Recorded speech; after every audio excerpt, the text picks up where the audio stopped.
I plan for the aha moments in a classroom. Those moments when you can see it in students' eyes, that the spirit of great literature means something. They've discovered the power of writing. Through questioning, collaborating, problem solving, we long to make them lifelong learners.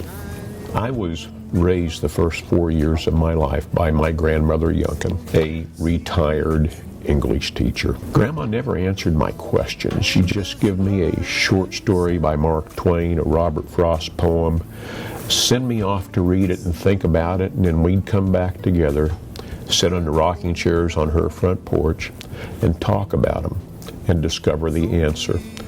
What Grandma called meaningful conversations. And that's how I teach. From championship basketball teams to the classes I teach now, I always begin with building relationships.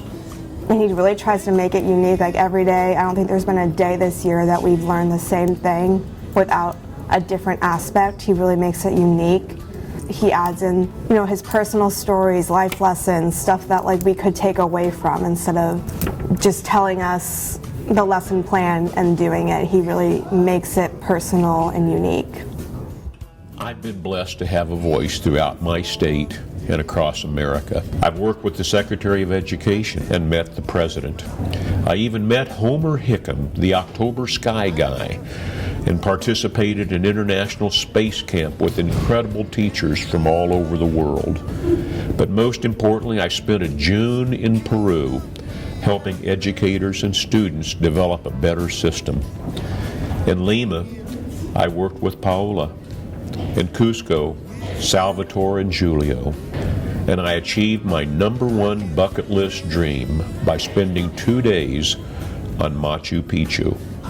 He believes and he lives that every day is an opportunity to make a connection and have kids learn and make things better for themselves and the world. I mean, that's how he sees every day. Mr. Baxter knows his students as people. He doesn't know them as data points or assignments or by the number of projects they haven't turned in. He knows who they are as people. He knows their interests. He knows their talents, and he encourages them to pursue those things. They are people first in his class, and so when you go in and you observe him teaching, they are sharing stories. They are talking about what's going on in their lives, and ultimately he's trying to get them to see what English and the books that they're reading and the poems that they're reading, what literature has to do with life in 2018.